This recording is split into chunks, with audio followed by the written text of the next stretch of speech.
All right, welcome back from lunch, folks. Hot Shop team is getting some stuff ready and prepared for tomorrow's work here in the shop. But as they finish up, we'll get back into the projects that we were working on this morning. Currently, they're working on some Pride event forms. This morning we worked both pitchers and a bowl. I think we're going to continue more of the same this afternoon. So as soon as they get started, we'll begin in earnest. If you have any questions, please let me know. Raise your hand. I'll answer anything that you got, and just enjoy the show.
Over on the right-hand side of the studio here in the Hot Shop, you'll see one of the resident artists, Gabe Feenan.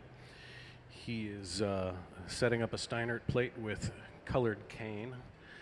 As I mentioned earlier, we were working on vessels for the Pride event here this month, and the cane that he is laying out has suitable colors for that. Placing it on a Steinert plate where he can take that plate, put it in the rewarming chamber on the right-hand side of the studio, get it up to a good working temperature, because hot glass only sticks to hot glass. And you see Sarah. She is dipping into the crucible right there. That crucible holds 1,000 pounds of glass at 2,100 degrees, 24/7.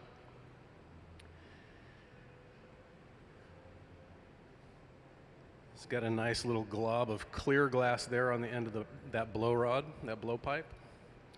And she's using that big metal table called the Marver to shape the glass and to cool down the outside, give it a little structural integrity as we move into our next phase of the build.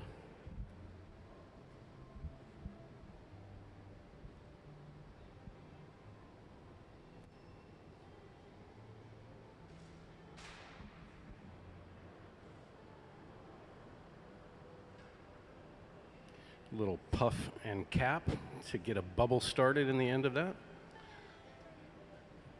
And then Sarah will sit down at the bench and let that bubble set up, get a little rigid, so it has some structural integrity for when they go back into the crucible to add another layer of clear glass. That rigidity that she's instilling in the glass now will keep the bubble from collapsing on itself under the weight and heat of that additional glass.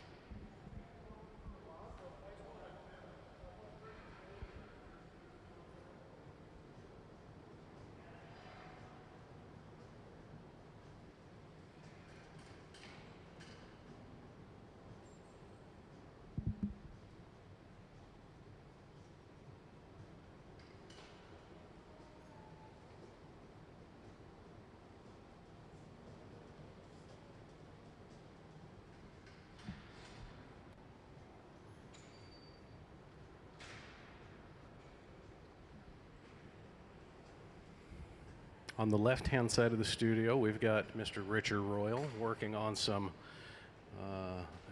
geometric forms for a project he's currently in the process of making. He will be using a lot of molds to shape and form his objects. Conversely, here at the center bench, we're going to use some of the tools that are in the buckets behind the artist and a lot of the hand tools, and leave the forms alone largely.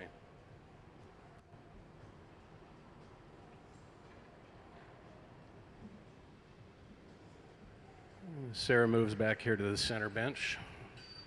She has picked up that tool called the block. Now that block is made out of a fruit wood, either apple or cherry usually, and it's soaked in water. And the reason we do that is when the hot glass gets close to the moisture in the wood, it creates a cushion of air for the glass to ride upon, giving us that perfectly shiny, smooth finish that we're used to seeing.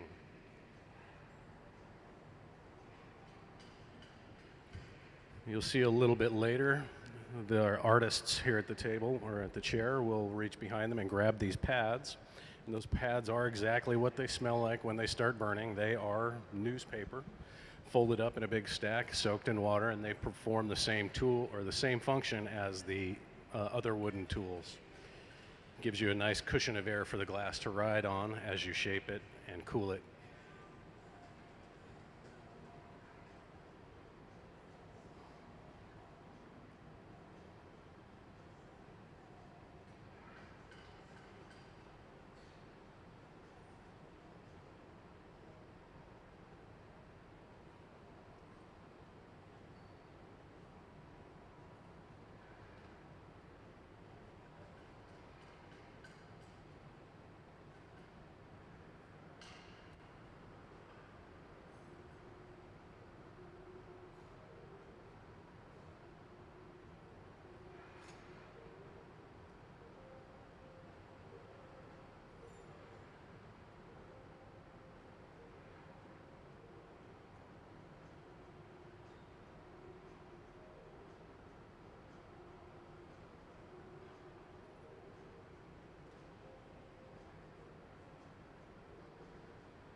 Got our bubble out and got some calipers there on the Marver. We're going to measure the diameter of that bubble to make sure that it is exactly what we need in order to meet the requirements to get all of the cane rolled up onto it evenly.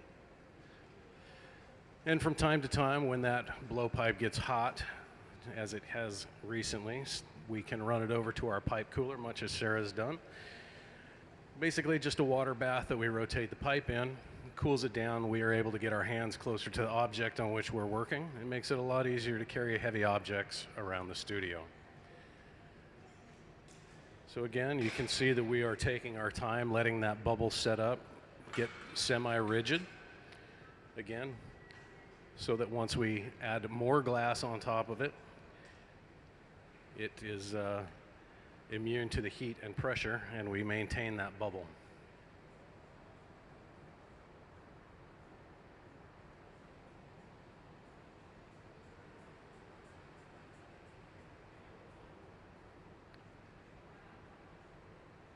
What Sarah is going to do is go back into that crucible, add another layer of clear glass, and then she'll hang that glass over the silver bucket to allow the excess to drip off using the force of gravity. Leaves it a little bit thinner, a little easier to work with. And because that clear glass hasn't been contaminated with color or dirt or anything else that we have here in the shop, we're able to take it straight out of that bucket and put it right back in the crucible. As Sarah runs back to the pipe cooler again, on the right-hand side, you'll notice Nick has picked up all of those color stringers, all those canes. And he's pushed that whole plate inside that rewarming chamber. That rewarming chamber, again, is 2,300 degrees. And he's doing that because hot glass will stick to hot glass. And we need to get the temperatures similar in order for them to fuse and stick together. So a quick measure at the calipers, and Sarah's back over at that Steinert plate to pick up those cane.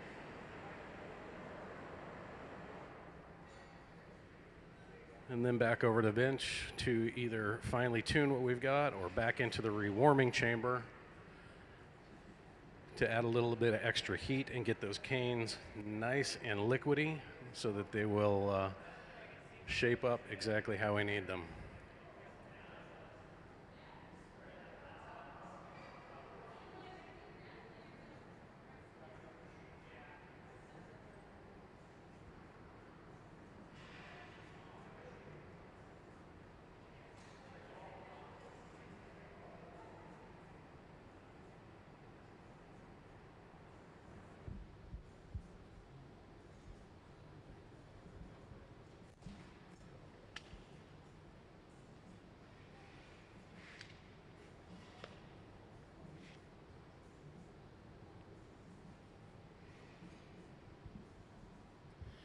You notice Gabe is dragging that bubble across the surface of the Marver, imbuing a bit of a twist to it. After he's done with the Marver, you'll see him go to the optic mold that is on the floor next to the shield and do a little more twisting. And that's usually when you hear that high-pitched screeching, kind of the nails on the chalkboard sound.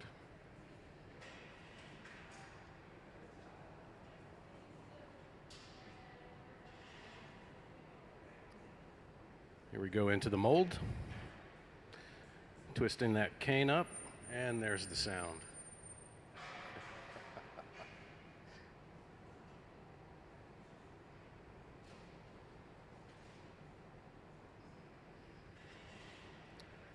And the reason for that sound is because that is cold, dry metal against chilling glass. And the tools at the bench will actually make the same noise if you let them go too long without lubricating them with beeswax. So.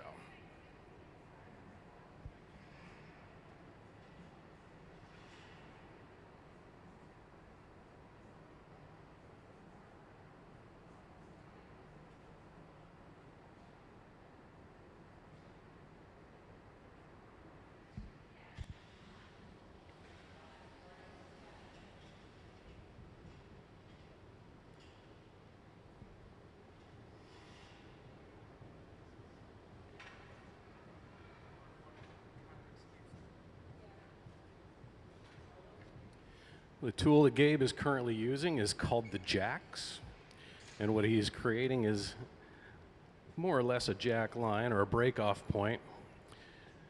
When you wrap those canes around that bubble, they don't come together in a single fine point, and so by trimming them the way we are, we can get a single point of convergence. It gives you a much better look to the glass when it's finished. Plus, it cuts away a little bit of the excess and makes the object a little bit lighter and a little bit finer when it's finished.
Again, back to the jacks. Isolating the excess glass at the end of that bubble. Getting ready to cut it away.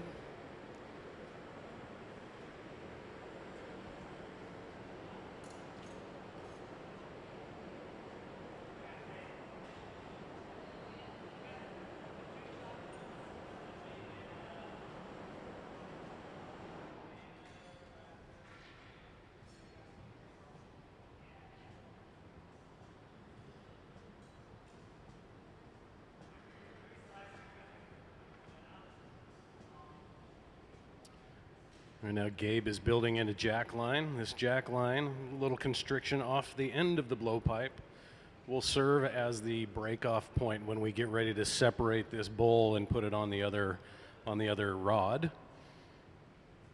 That other rod is called a punty. We'll see that made here fairly soon. But as I said, this is called the jack line, and this will serve as the break-off point when we get ready to transfer the object.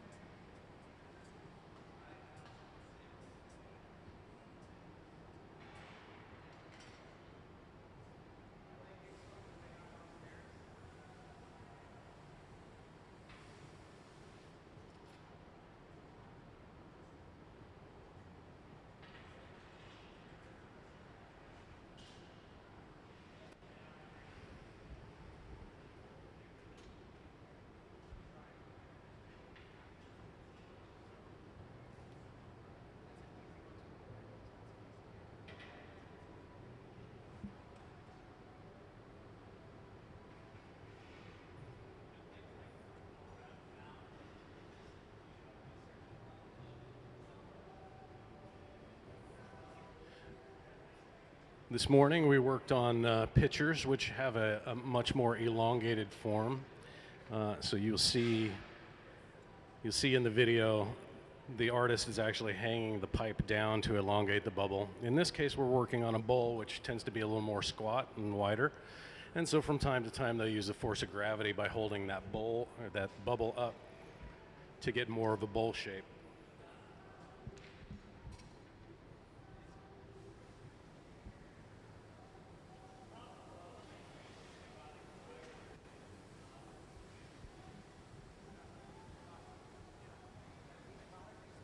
Sorry? That was this morning that he's going to make a bowl with this one.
On the right-hand side of the studio, Nick has picked up a solid rod that will be called a punty.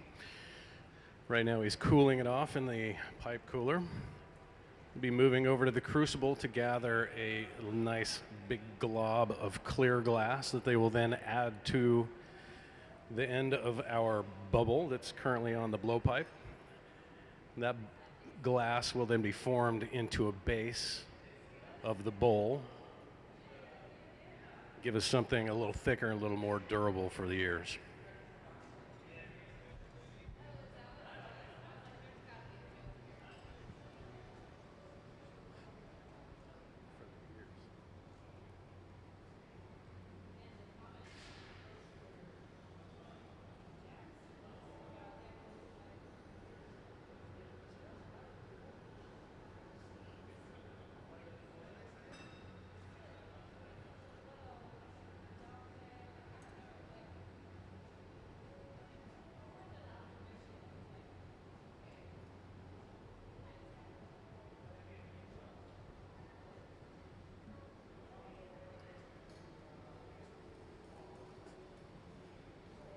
With a quick snip of the shears, the glass is added to the bottom of that form.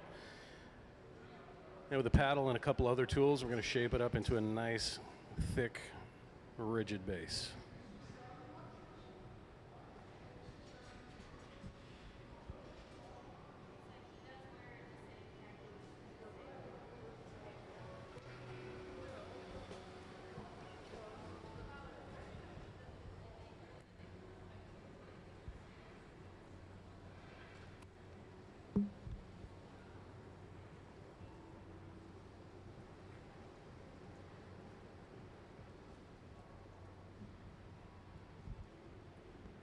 And there, with a combination of graphite and wooden paddles, forming up the base of our bowl.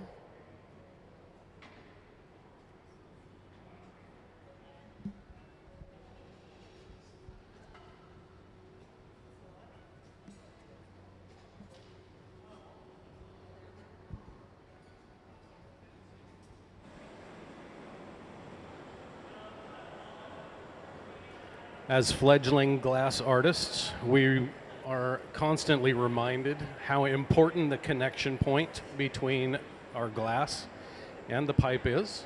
That connection point is called the moil. And the moil is important. If that moil cracks, then we lose all of our hard work. And so from time to time, our glass artists will take that big torch, we call it a fluffy torch, and they apply a little extra heat to the base of that moil to keep it above 1,000 degrees, which will keep it on our blowpipe.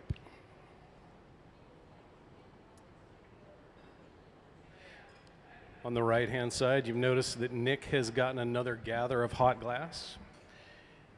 He'll be making a punty, which is a solid rod with a bit of glass on the end of it. That glass will then be stuck to the base here.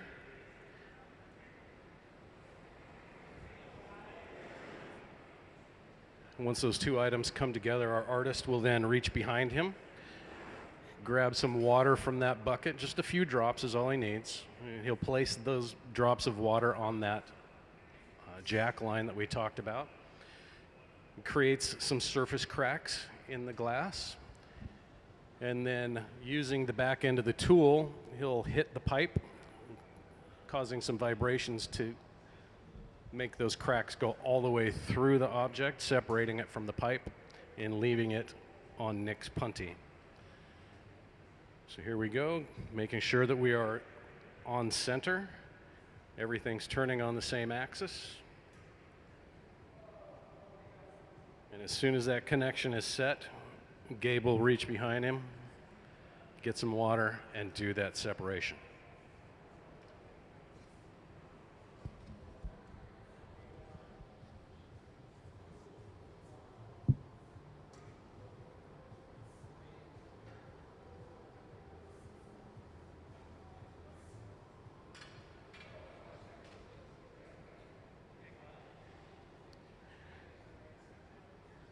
And now that the piece has been inverted, the coldest part of the glass is at the front now, and that's what we're going to focus our efforts on. So because it was the coldest part and the most set up about 30 seconds ago, we've got to get it back into that rewarming chamber and focus the heat energy into all that cold glass. Making sure that we've got it on center and that the join is very solid, so we don't lose our piece. And once he's done that, he'll go back into that rewarming chamber, again, 2,300 degrees, focusing that energy on the end of the bowl, where we will open it up, create a wrap for the lip, and then flare the bowl out completely.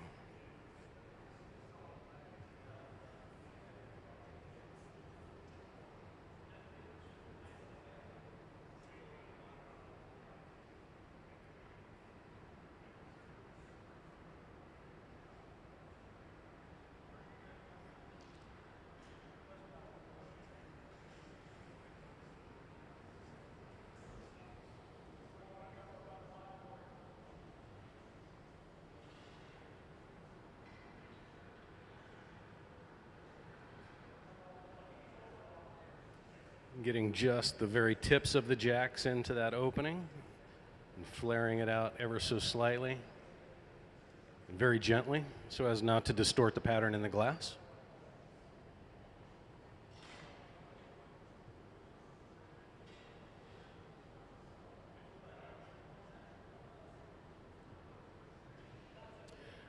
On the right-hand side of the studio, you see Sarah has got a glob of hot glass there on the end of her rod. And that will serve as the lip wrap that will go around the edge of this form as we create it. In doing so, that'll give us a nice, clean, rounded edge for our finished piece.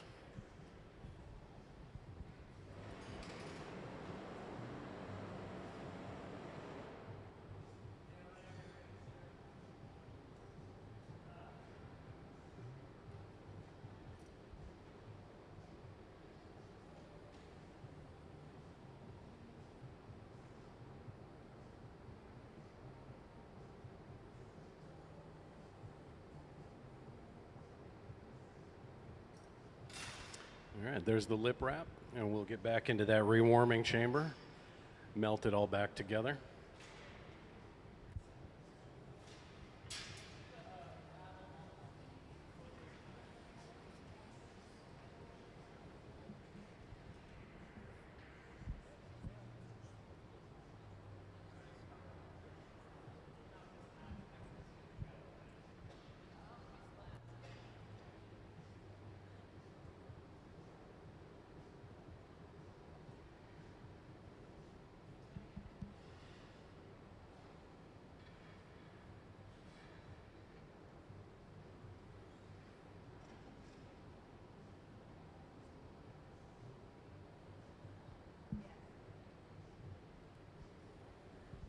Back to using that stack of newspapers to refine the shape. Using a paddle to kind of tame the edge or the lip of that bowl. And the jacks to very gently open the mouth.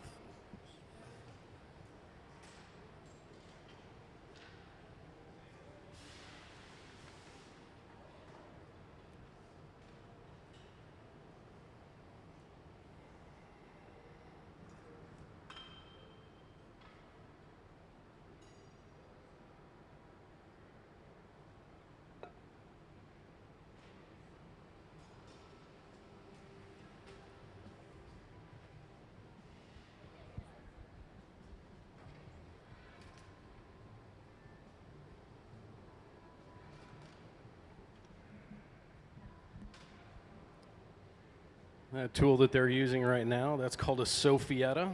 That Soffietta is just a tube with a flare on the end of it that enables us to seal off a vessel that might have a bit of a wider opening than a blowpipe will allow, and allows us to push some air into it and blow the form up a little more bulbous.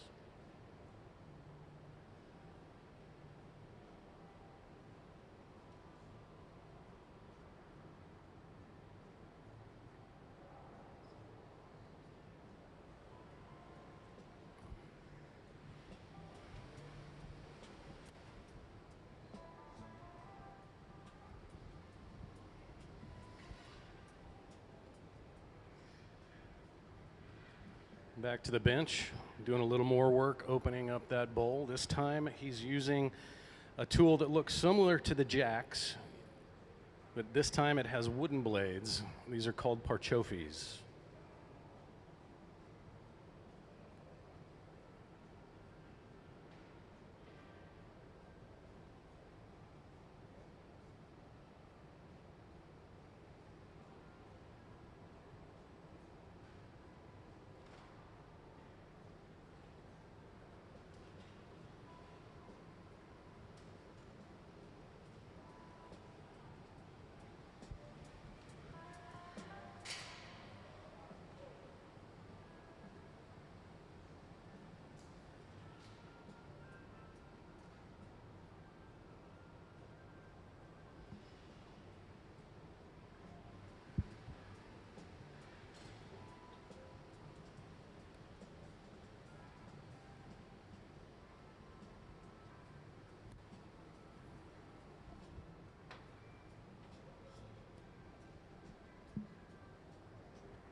There you can see spinning that pipe back and forth just a little bit faster than he has been. Adds a little bit of centrifugal force and helps to open that bowl up a little easier.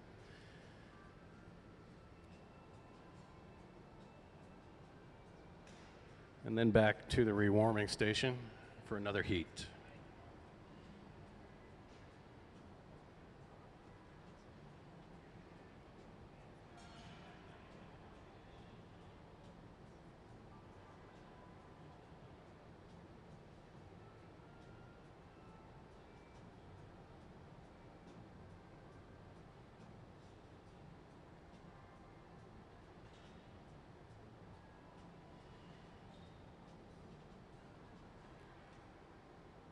Constantly rotating to keep that shape in line.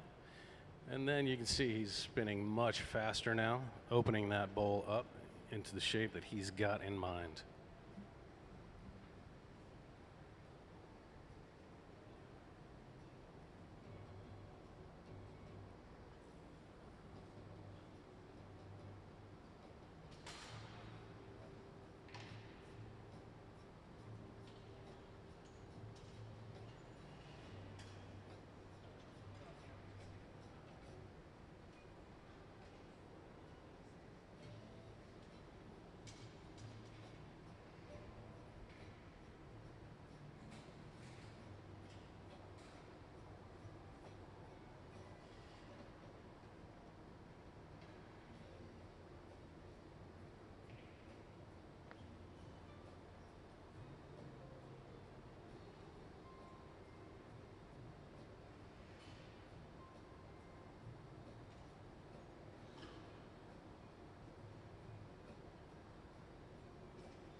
Again, Gabe is paying very close attention to that connection point between the bowl and the pipe, making sure that it stays above 1,000 degrees so that we don't lose any of our work off the end of that if it were to crack.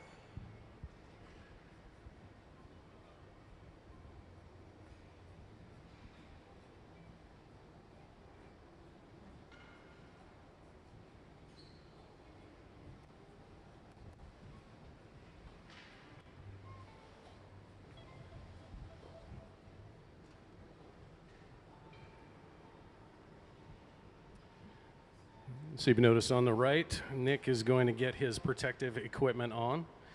It's a good indicator that we're getting pretty close to the end of this bowl form that we're working on.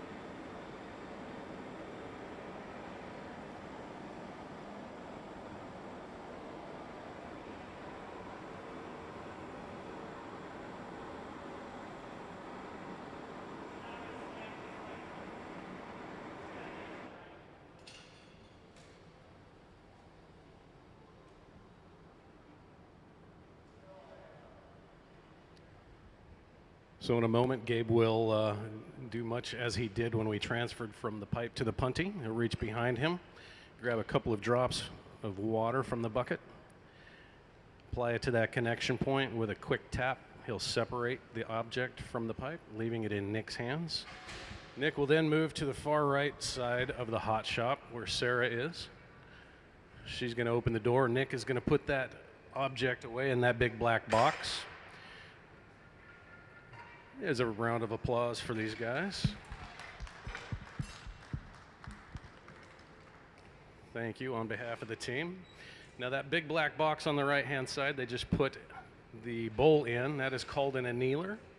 That annealer is got an internal temperature of about 1,000 degrees, and it will stay at about 1,000 degrees as we work throughout the day. And then when we leave for the evening, we push a button on the side of the box. The computer program runs and brings that 1,000-degree threshold down to room temperature over a number of pre-programmed hours. In this case, we'll probably be able to see our objects tomorrow. But some other objects, larger ones, we'll take the Hubble telescope as an example, took over a year for it to cool down before they could start polishing it. So 20 hours to a year, I don't know.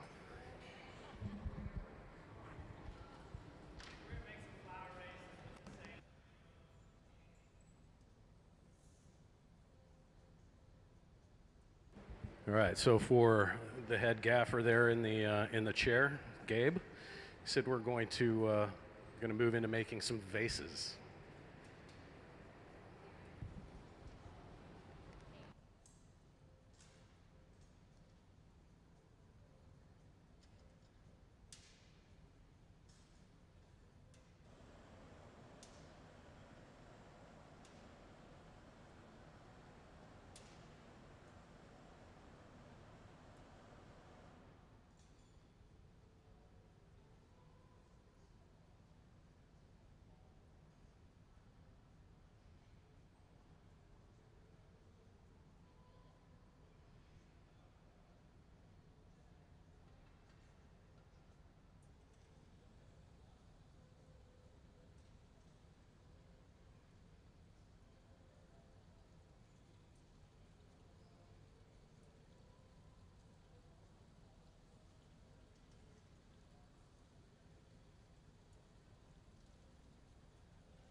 So for those of you who have joined us since we started the last object, you look to the right side of the studio. Nick is currently laying out a kiln plate.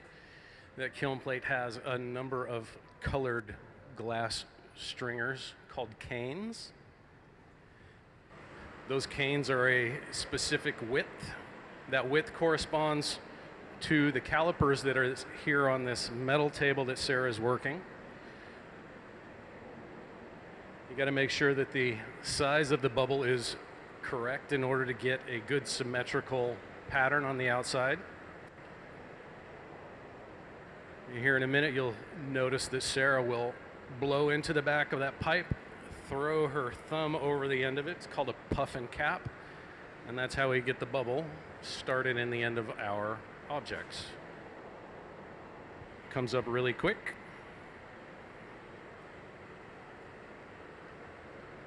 There it is. Boop. A little bit more.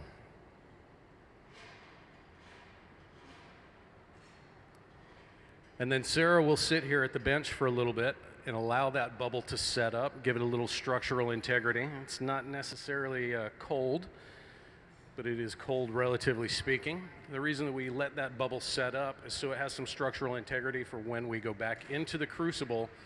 The heat and the pressure of that additional glass doesn't collapse what we've already blown up.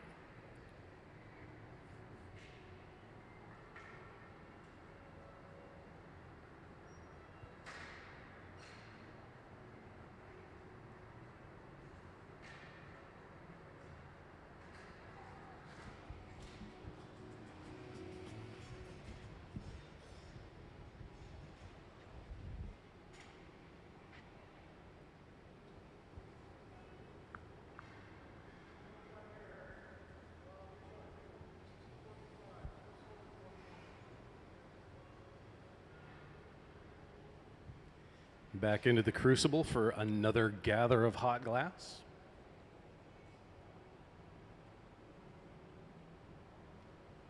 Remember, folks, those crucibles hold about 1,000 pounds of glass. We have 2 of them here on the hot shop floor, so we've got 2,000 pounds of glass being held at about 2,100 degrees 24/7.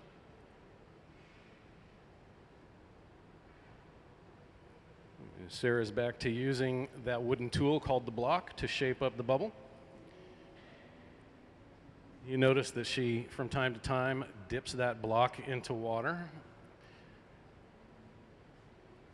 The moisture, as it gets close to that hot glass, creates a cushion of steam for the glass to ride on, and that's what allows us to impart that really clean, shiny, glassy, if you will, texture to the glass, as opposed to what Richard's got going on over on the left-hand side of the studio, where he's blowing into metal molds, and you can see the chill marks when he brings them out of the molds. It's not nearly as perfectly smooth.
Sarah's running that bubble over to the pipe cooler. It's just essentially a water bath that we rotate the pipe in.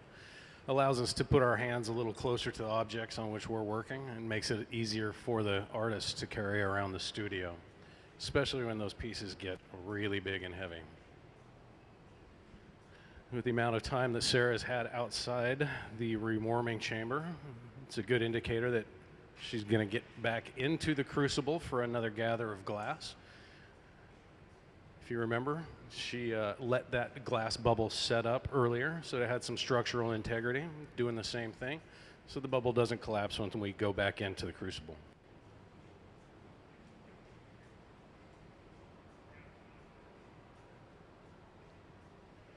When Sarah comes out of the crucible, you'll see her hang that pipe over that silver bucket. The reason she does that is she's stripping off the excess clear glass that she doesn't want on there.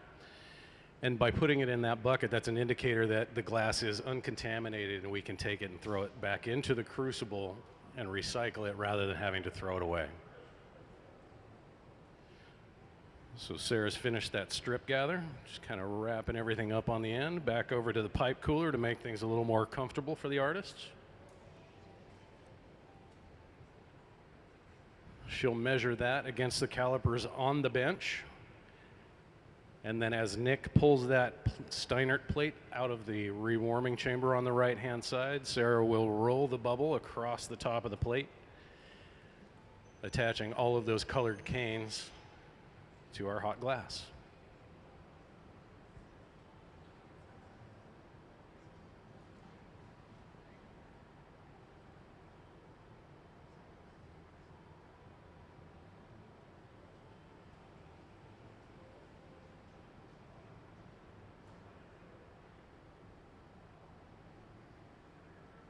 And that, folks, is just one of the myriad ways that we are able to add color to our objects.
You notice as Gabe rolls back and forth across the marber, he's also dragging it a bit, imparting some twists into the bubble.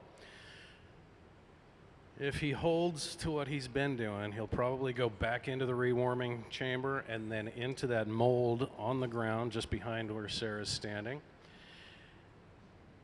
And he'll do that, twist it up, and you'll hear some horrible screeching noises, the sound of cooling glass on dry metal. And the reason that our other tools don't make that similar noise as they're being dragged along the outside is because they're lubricated with beeswax. The mold itself is not. So here we go.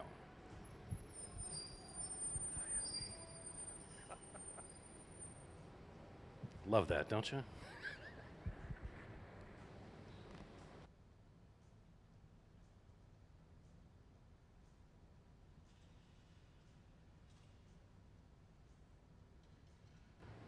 Now the next step, because when we rolled the canes up onto that bubble, they didn't come to a single point at the very top. What we have to do is get that pattern to a single point of convergence. So he's using the jacks to create a constriction. That constriction will bring all of those colors together to a single point. He'll use the shears to finally lop that piece off.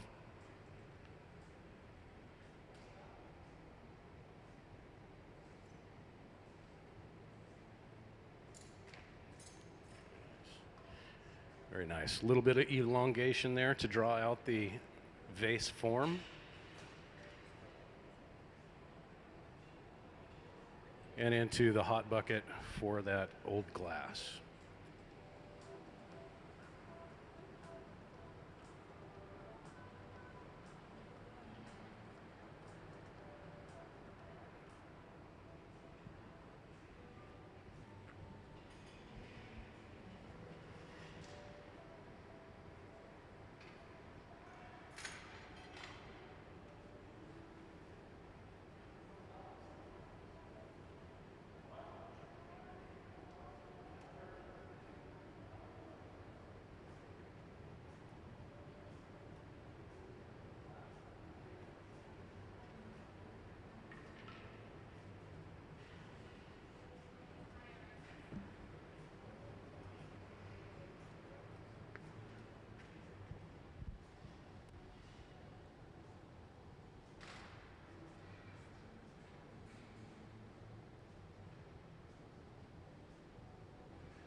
You notice the artist there using that big fluffy torch on the moil again, keeping that connection point above 1,000 degrees will keep it from cracking and causing us to lose all of our effort.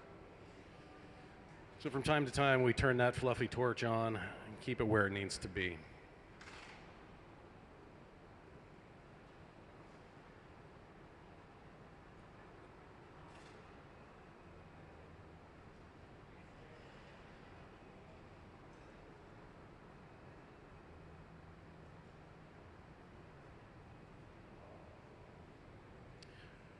What Gabe is doing now is he's putting in what's called a jack line. That jack line will serve as the constriction point where we'll apply a little bit of water and eventually break this vase form onto another pipe.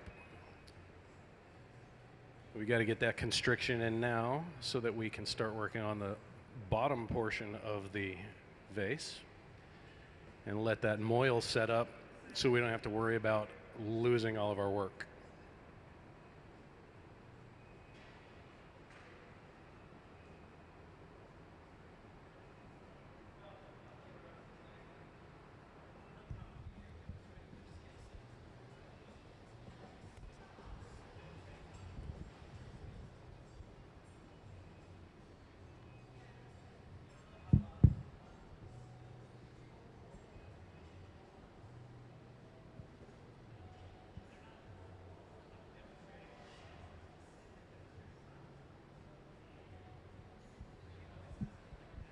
Centrifugal force, just to elongate our form a little bit.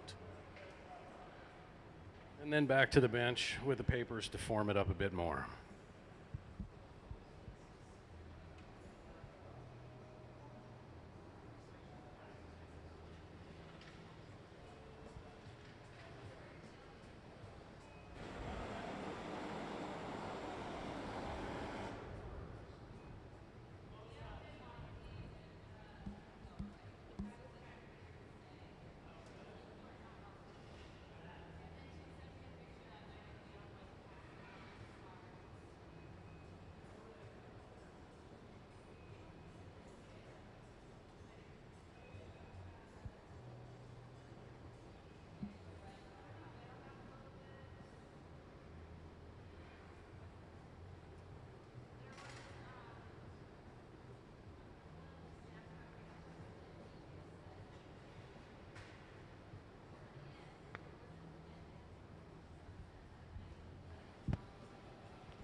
Now using the jacks and a paddle to form up the base of our vase. Got a nice pedestal to stand on.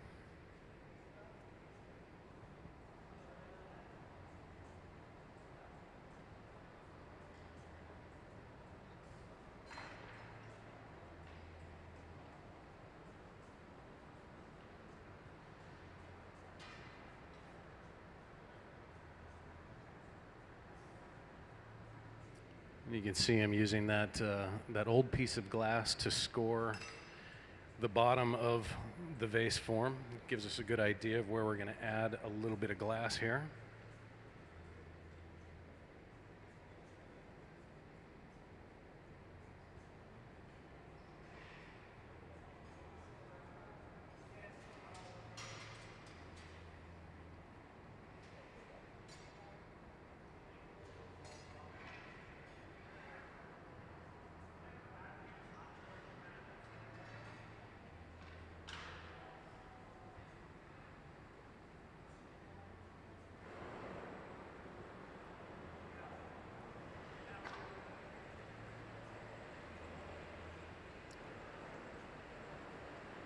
Sarah has now ignited that hot torch about 5,000 degrees when it's running open.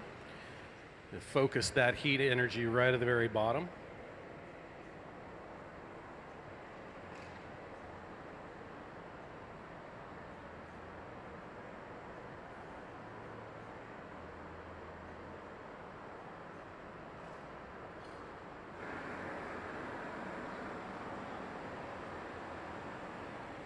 And then back to that big fluffy torch to keep the moil above 1,000 degrees so it doesn't crack.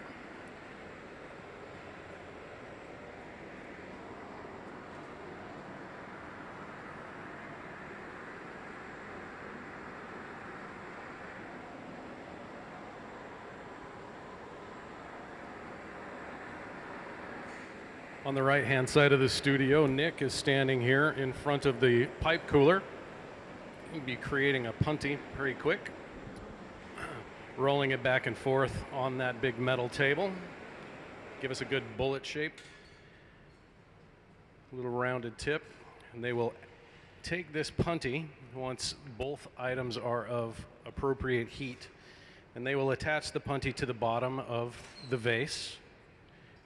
And then the artist in the bench will reach behind him using his tongs, grab some water, apply a couple of drops of water to that constriction that he's using the hot torch on. And then with a quick tap, he'll separate it, leaving it with Nick. Making sure that everything is on center and that the axes are proper and turning correctly. A little extra heat there. And now comes the water.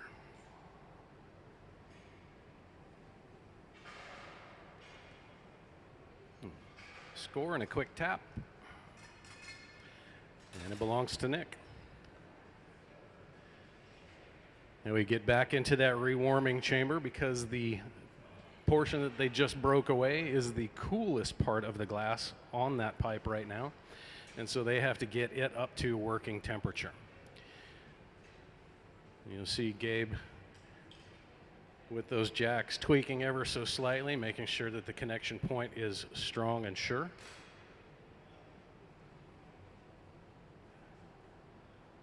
And then he'll get back into the rewarming chamber, focus a little bit more of that heat energy towards the top or the mouth of the vase.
tweezing out the lip just a little bit there. I'm going to get in with some shears and cut off that excess.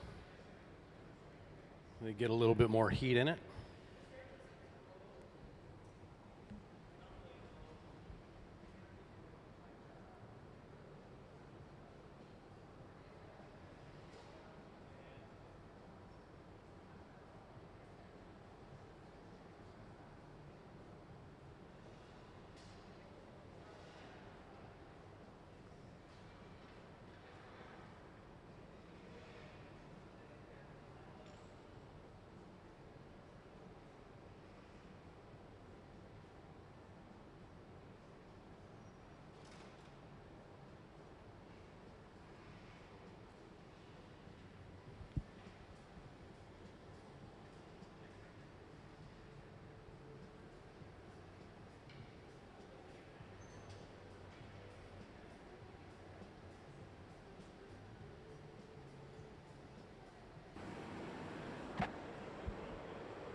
Use those shears to get in there, trim away the excess, and refine the lip of this vase a little bit more.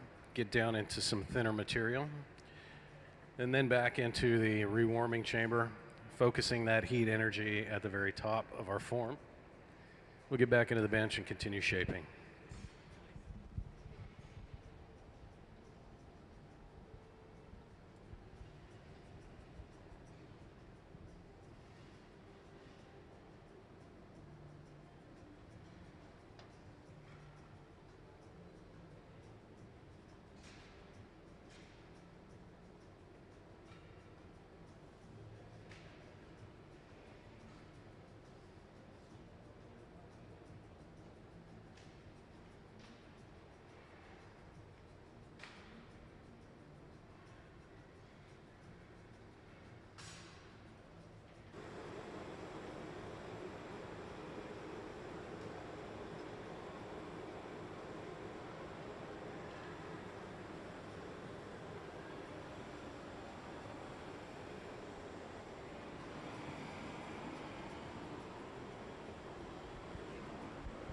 So as Gabe focuses the heat of that fluffy torch at the moil, we've noticed that Nick has gone and picked up the tongs. That's a good indicator that we're getting pretty close to complete on this object. You probably see 1, 2, maybe 3 more returns to that reheating chamber. Make sure that the surface of that glass is a good uniform temperature. And then when the time is right, temperature is appropriate, we'll do that same little trick with the water. A little bit on the base. Nick will secure the vase with those tongs, and then they'll go running off to the right-hand side of the studio with that big black box under the ramp called our annealer. And that annealer set at about 1,000 degrees. All right. A little focus with a hot torch. Make things a little saucy there at the end. You're going to emboss it with the Museum of Glass logo. And then, as I said, over into the annealer. That annealer is about 1,000 degrees on the inside. And when we leave for the evening, we'll hit the brain box on the side. Absolutely, absolutely. Good round of applause for him. And that brain box on the side of the annealer will bring the internal temperature of that box down to room temperature over the course of the evening so we can have our artwork for tomorrow.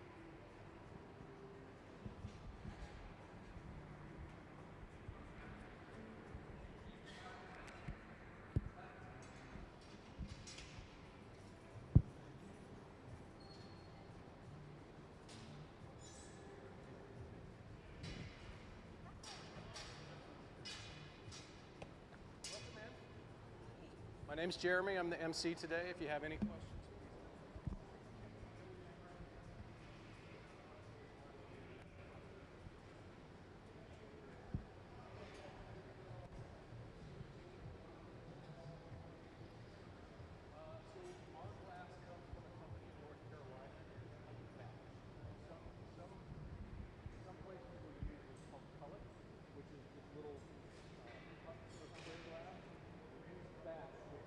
Looks like little white balls.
You notice as Gabe rolls that bubble across that big metal table called the Marver, he's dragging it a little bit, imparting a bit of a twist into our object.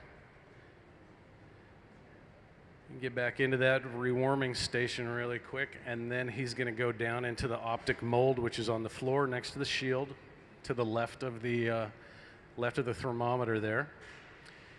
And if everything works right, you'll hear some horrible screeching. That is the sound of cooling glass on dry metal. The reason the other tools at the bench don't make that noise is because they're lubricated with beeswax. So here we go with the screech. It never gets old.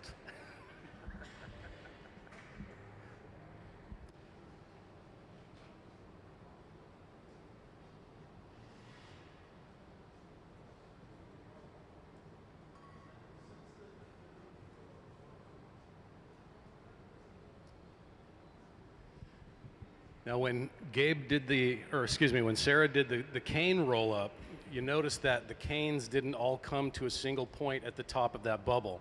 So what Gabe is getting ready to do now is neck down the very end of that, bring all of those canes to a single point of convergence right at the very base of the vase that we're making. It's going to look like he's getting rid of a huge chunk of glass on the end, but it's absolutely necessary to get the aesthetics right.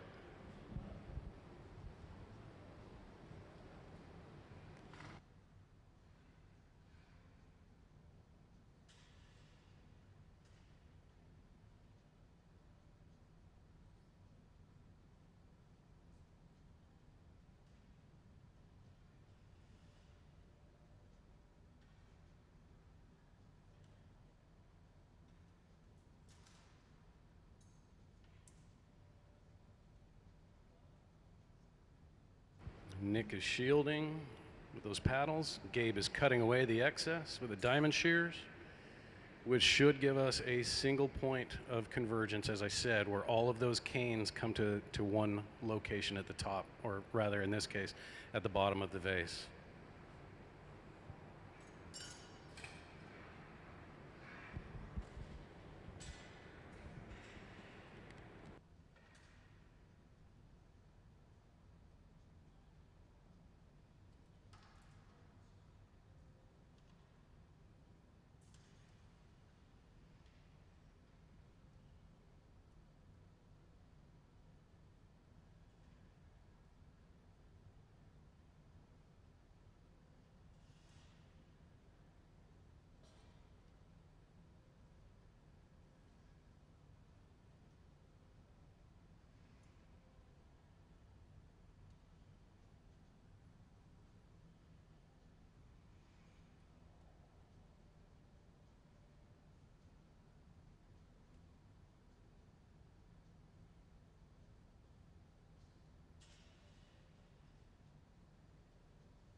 Sarah added a little heat to those jacks and then ran them through the beeswax to lubricate them. Knowing that Gabe is going to make what's called the jack line, she got ahead of that. That jack line is a constriction off the end of our blowpipe that's going to serve as the location from which we will break the vase away from this blowpipe and add it to a solid punty rod.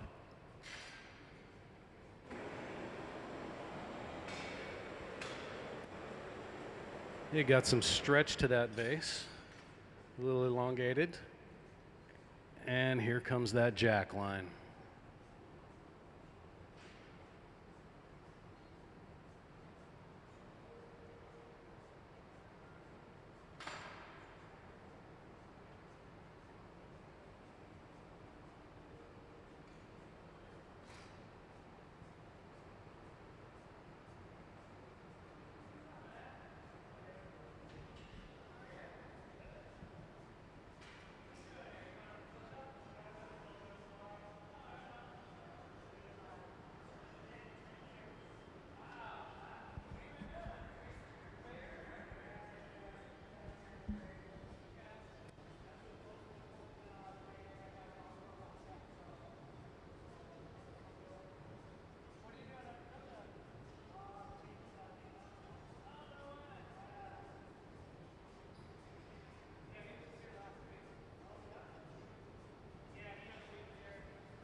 Notice as Gabe came back to the bench, he was using gravity to help elongate that form. And now he's using the papers to really set up the outside shell of the vase. Back into the rewarming station.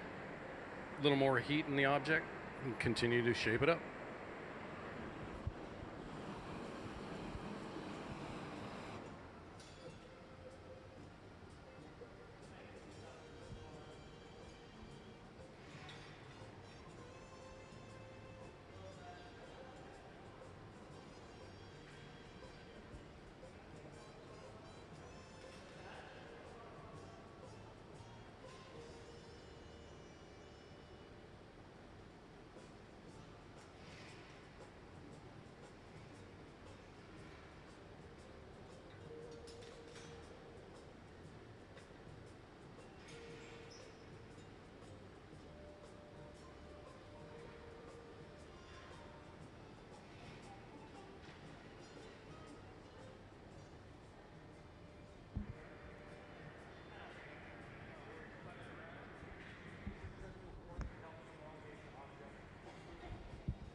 And back into the rewarming station for another application of heat. You remember that rewarming station, or as we sometimes call them, G holes or glory holes? They run at about 2,300 degrees for the duration that we're here in the studio. Kind of counterpoise to that, if you look off to the right-hand side of that rewarming station, We've got a crucible. There's a second one here on the left-hand side of the studio floor. Each one of those crucibles holds 1,000 pounds of glass at 2,100 degrees, 24/7.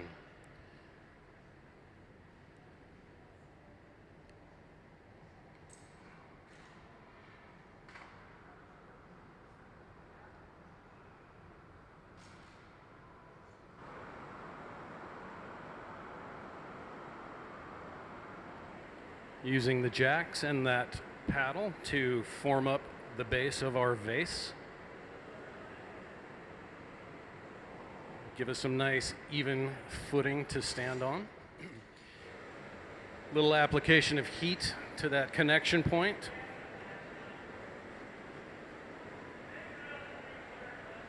And as we prepare for the transfer, Sarah on the right-hand side is going to grab a small glob of hot glass.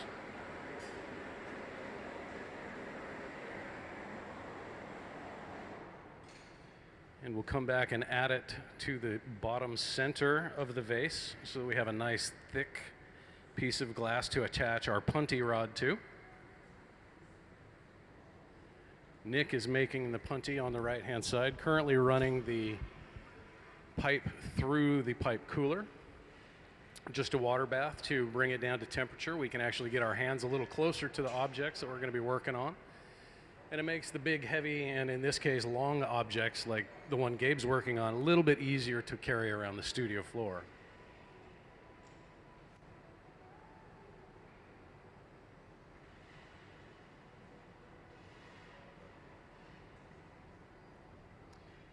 Timing is important on this. That's why Nick was waiting, making sure that he had the right amount of time to make his punty as Gabe refines the bottom.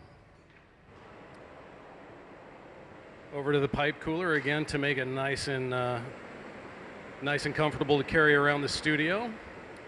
Once he's done there, he'll come back to the table, finish shaping up that punty, move back to the bench, and that's where we'll see the transfer. Now what's going to happen is once that punty gets attached to the end of this vase, Gabe is going to reach behind him with his tongs into the water buckets, get a few drops of water, drip it right on that jack line, that constriction right off the end of the pipe. And with the tool that he's holding, he will wrap that pipe, and the vibrations will send the cracks all the way through, transecting the necked off area, leaving the form in Gabe's capable hands.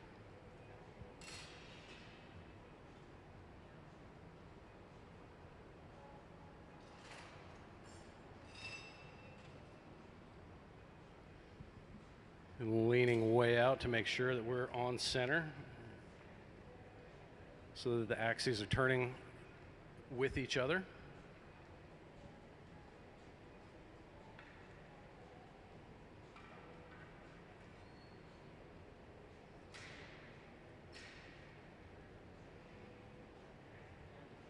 And here's the water. A quick tap, and it's away. Yeah, absolutely. Absolutely. So now if you think about the way that we've been constructing this, the hottest glass is always furthest away from the artist. Because we've inverted the piece, now we have the coldest part furthest from the artist. So we have to get it back into the chamber, get everything up to a good working temperature so it all moves the same.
Is really tweezing and mashing out the end there. I'm going to get back into the rewarming station, get a little more heat on it, and then we're going to get the shears in there and cut off all the excess.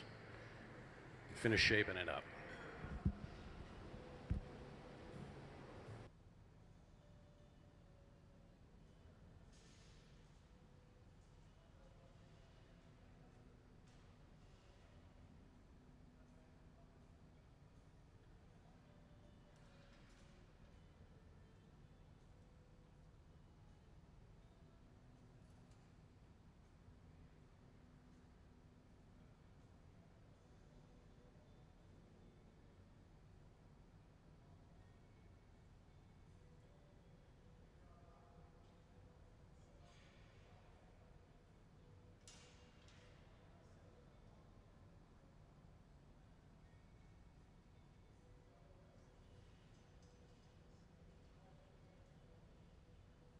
You notice Nick here has picked up the small conical tool called the Sophietta, little puffer as it's called.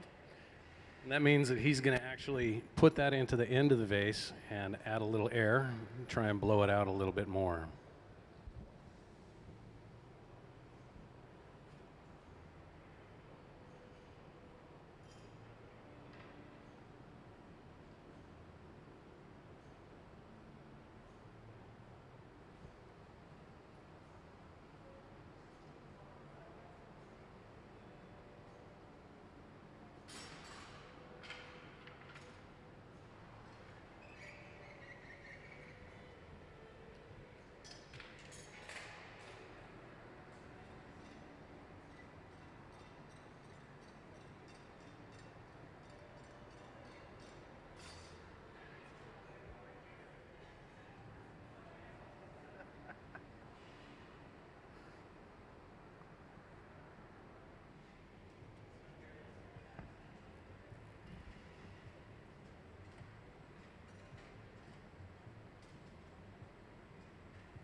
Just ever so slightly. Got those jacks squeezed together nice and tight. Get deep down in that neck. Refine that shape. And we're going to put the finishing touches on this and get ready to put it away here pretty soon.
All right, so with that application of the fluffy torch to the bottom of the vase and Nick on the right-hand side getting his fancy dancing clothes on, it means we're getting ready to box this item up and put it in our annealing oven, which will take it from about 1,000 degrees down to room temperature over the course of a number of hours.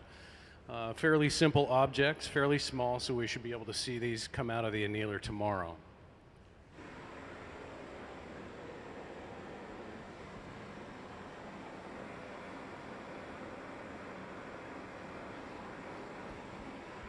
And in much the same way as we saw the punty transfer, we're going to watch Gabe get some of that water out of the buckets behind him, place it at the connection point between the rod and the vase, and with a little tap, he'll be able to separate it and leaving it with Nick to go put away in the annealer, as we said.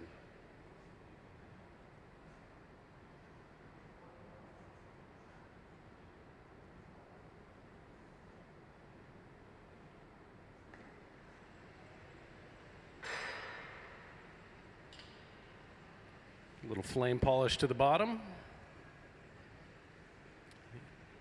You're going to emboss it with a museum logo. And then we're going to put it away. Have a good round of applause for these guys.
So here in the center bench, we're working production style today. It means we're cranking out essentially the same or similar objects for the entire duration.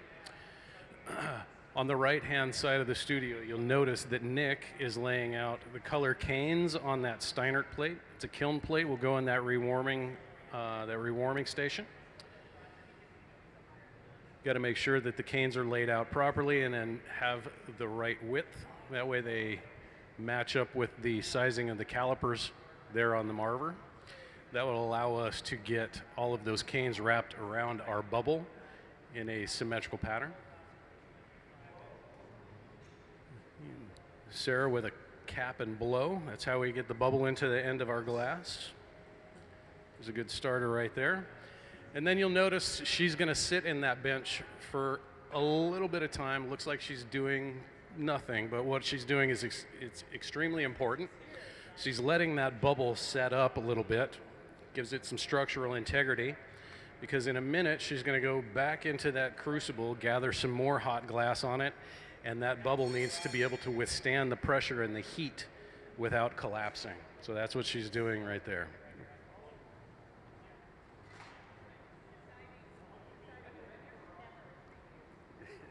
This one right up here. It's over there. By the exit sign?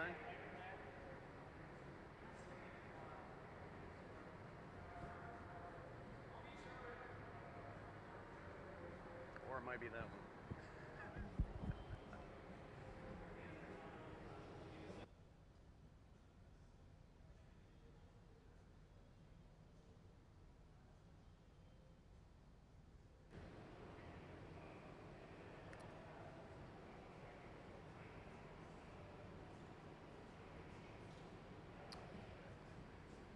All right, so Sarah's given it enough time. She's comfortable with the temperature of that bubble. Going to open up that crucible, 1,000 pounds of glass at 2,100 degrees, 24/7. Add a little extra, another layer on the outside of the bubble we've got there.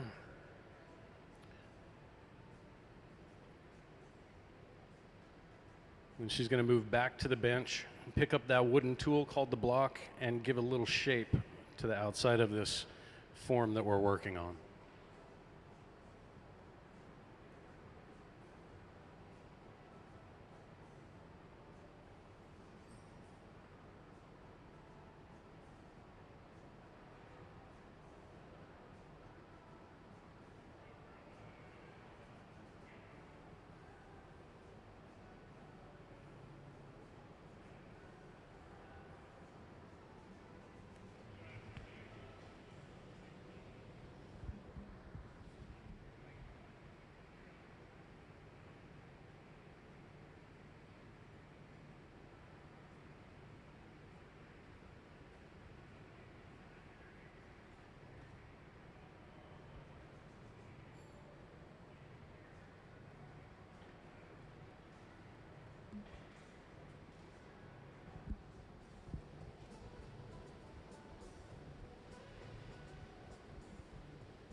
A little more shaping with that block.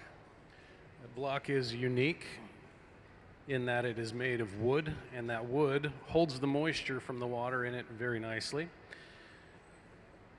And that water does something special for us. When that glass gets close to it, produces a layer of steam for the glass to ride on, and that's how we're able to get such a clean, shiny finish to the outside of the glass.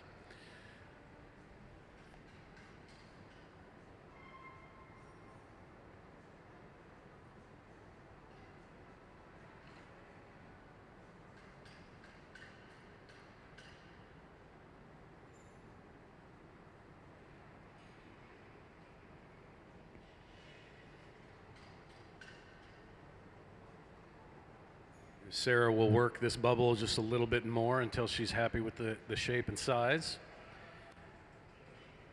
And then she's going to let it set up, let the outside cool, much the same way as we did last time, excuse me. Once we've got that bubble formed and she's sufficiently happy with how cool it is, she'll go get another gather of hot glass from that crucible. Probably run back over here to the pipe cooler, cool it off a bit, and then roll it through the cane to add the colors to our glass.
You notice that Sarah came out of the crucible and hung that bubble directly over that silver bucket.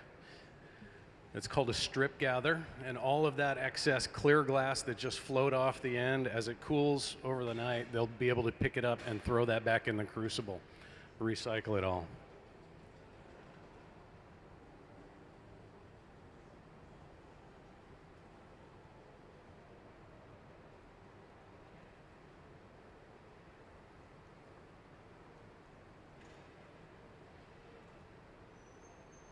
All right, and Sarah looks sufficiently happy with that bubble. Nick's going to come out and place the plate on the chair. Quick pass through the calipers, make sure that they're doing what they need to do right. And now a quick roll across the canes.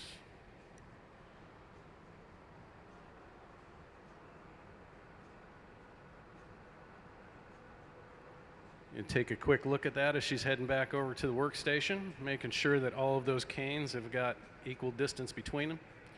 And do a little refinement before she gets back into that rewarming chamber and starts to melt all of those canes into the surface of that glass bubble.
You see as Gabe is rolling that bubble back and forth across the marver, he's also dragging it a bit, imparting a bit of twist into those canes.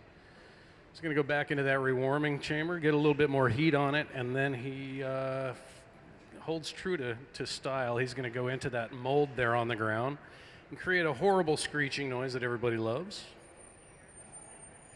There we go. Love that. And then back into the rewarming station.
So you notice that Gabe here in the center bench used that big fluffy torch and applied a little bit of heat.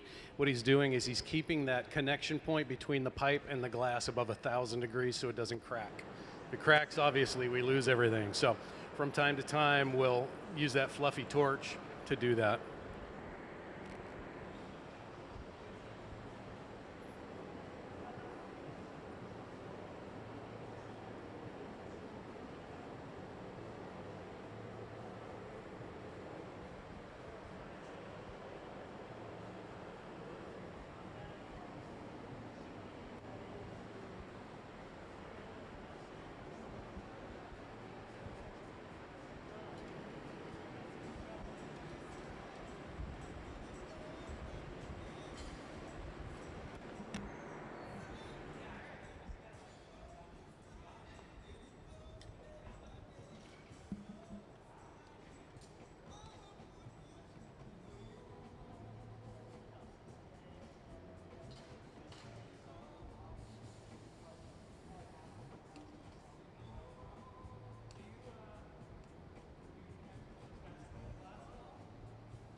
Using a little bit of gravity to draw out and elongate that vase form.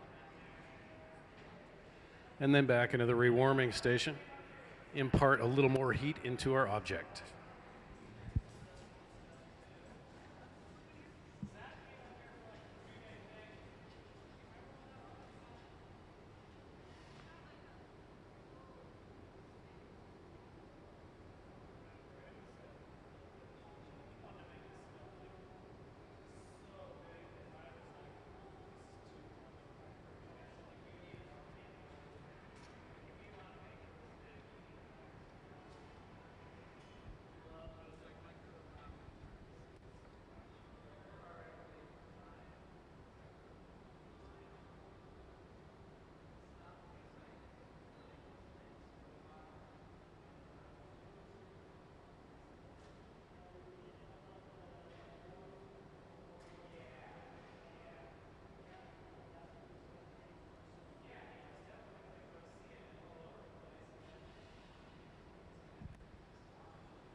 All right, they're using the jacks and that paddle to really set the base of our vase form. Truing the outside shape and then getting the initial steps put in place to make the foot of the vase. Back into the rewarming station. Focus a lot more of that heat energy back into the bottom.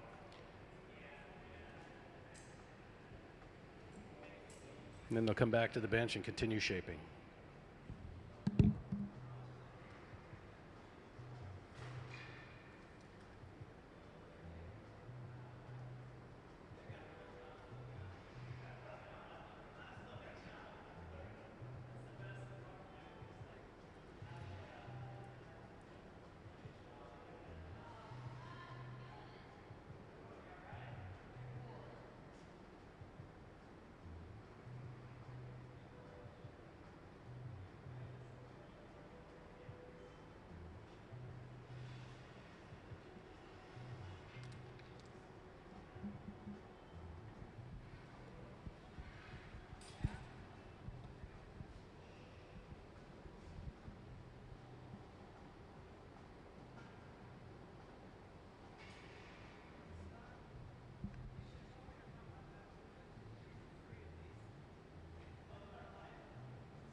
So we're getting ready to do a punty transfer, which means we're going to take the object from this blowpipe and we're going to put it onto a solid rod. But before we do that, Sarah is going to add a small dollop of hot glass to the very bottom center of this vase form.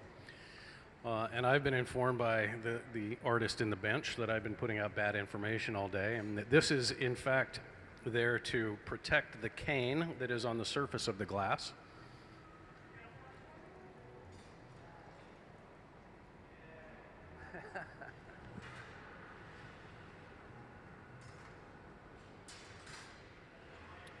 And as Nick has finished up at the pipe cooler, he's moved back over in front of the crucible. When he gets the cue from Gabe, he'll start making that punty. That punty is different than the blowpipe in that it has no hole through it. It's a solid rod. We're going to transfer it onto that solid rod and continue just shaping it up.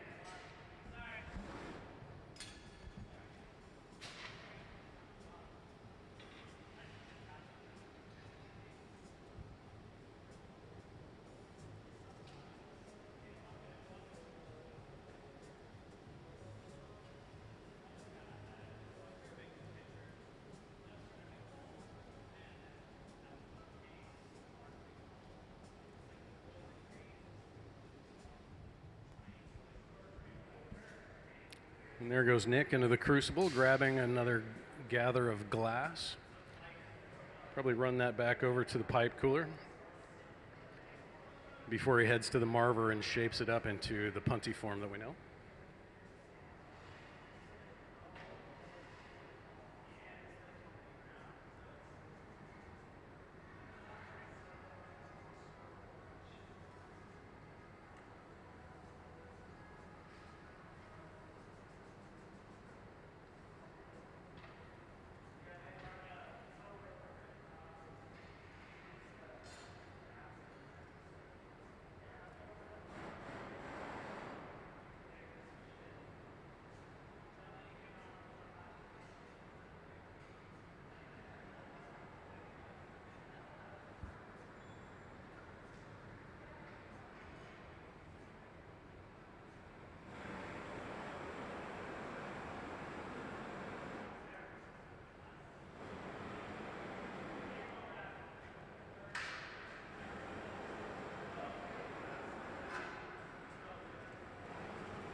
Leaning way out there, making sure that punty is on center.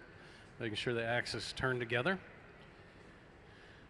And when Gabe is ready, he's going to reach behind him, grab himself a couple of drops of water and put it on that constriction. Tap it and leave it with Nick so they can continue refining the tip of this.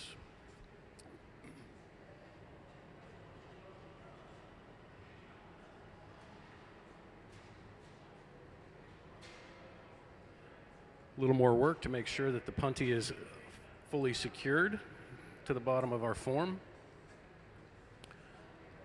Once Gabe is happy with the attachment, we'll get our form back into the rewarming chamber, get some more heat in it so we can continue to blow it out into the vase form that we are after.